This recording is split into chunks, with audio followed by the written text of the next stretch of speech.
జై శ్రీరామ్ అందరికీ. నేను శ్రావణ మాసం తొలి శనివారం ఒక్క పొద్దున్నానండి వెంకటేశ్వర స్వామికి.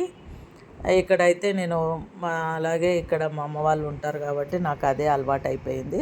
మా అమ్మ వాళ్ళు ఎలా చేస్తారో పండగలు ఎక్కువ మటుకైతే నేను అట్లనే చేస్తాను. కొన్ని పండగలు మాత్రము మా అత్తగారు ఊర్లో ఎలా చేస్తారో అలా చేస్తాను. ఎక్కువ పండగలు అయితే ఇలాగే చేస్తాను. అయితే శ్రావణ మాసంలో మనకు 4-5 శనివారాలు వస్తాయి కదండి. వచ్చిన శనివారాల్లో ఏదో ఒక శనివారము ఇక్కడైతే అమ్మ వాళ్ళ సైడ్ అయితే ఒక పొద్దు ఉంటారు. ఒక పొద్దున్న రోజు ఇలాగ పిండి దీపాలు పెట్టాను నేను. ఈ పిండి దీపాల కోసానికి చరిమిడిలాగా తయారు చేసుకోవాలండి. ఇందులో కొంచెం బెల్లం వేసి మిక్సీకి వేసాను.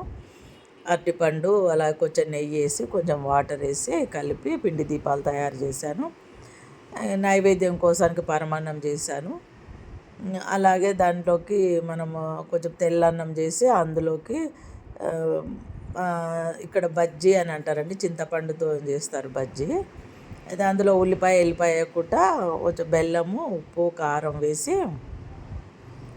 అలాగే పోపు పెట్టేస్తారు అన్నట్టు, చిక్కగా విసుకుతారు అన్నట్టు. పచ్చి పులుసులాగా పలసగా కాకుండా చిక్కగా విసుకుతారు, విసికి చేస్తారు అన్నట్టు. ఇది నైవేద్యానికి ఇదే మామూలుగా కూరలు పప్పులు ఆకుకూరలు కూరగాయలు అలాంటివి కాకుండా ఈ బజ్జీ ఒకటే చేస్తాం మేము. అలాగే బజ్జీ చేశాను అన్నట్టు. ఇందులో ఉల్లిపాయ ఎల్లిపాయ వేయం, ఎందుకంటే దేవుడికి పెట్టేది కాబట్టి.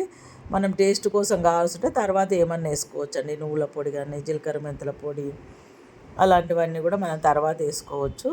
ముందైతే ఇలాగే చేస్తాం మేము. ఇది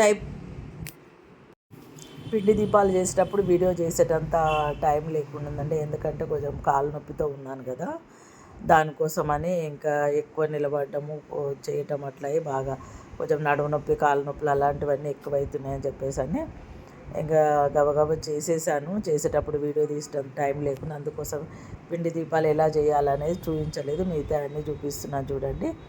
ఇలా గులాబీ పూలు చామంతి పూలతో ఇలా దేవుళ్ళకు అభిషేకం చేసి అలంకారం చేసుకున్న పిండి దీపాలు రాగి ఆకుల మీద పెట్టానండి. ఈసారి నేను రాగి ఆకుల మీద కూడా అప్పుడప్పుడు నేను దీపాలు పెడుతుంటాను.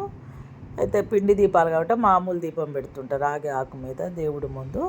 అదే ఈసారి శనివారం రోజు మనం రావి చెట్టును ముట్టుకోవచ్చు అంటారు కదా, అందుకోసమని శనివారం రోజు రావి ఆకుల మీద నామాలు రాశానండి. రాసి మళ్ళీ ఇలాగ వెంకటేశ్వర స్వామి నామాలు ఎలా రాస్తారో అలా రాశాను రావి ఆకుల మీద. రాసిన తర్వాత ఈ దీపాలు తయారు చేసి వీటికి కూడా ఇలాగా వెంకటేశ్వర స్వామి నామాలు పెట్టి పసుపు కుంకుమతో అలంకారం చేసి దీపం ధూపం నైవేద్యం పెట్టి ఇలా పూజ చేశానండి నేను శనివారం రోజు. అయితే లాస్ట్ ఇయర్ అయితే కొంచెం కాలు నొప్పి అలాంటివన్నీ లేకున్నాయి కాబట్టి లాస్ట్ ఇయర్ అయితే ఇలా చేశాను.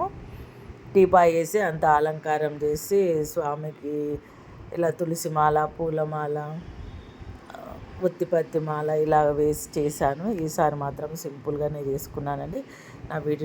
నా వీడియో నచ్చితే కానీ ప్లీజ్ లైక్ చేయండి, సబ్స్క్రైబ్ చేసుకోండి, షేర్ చేయండి. Thank you.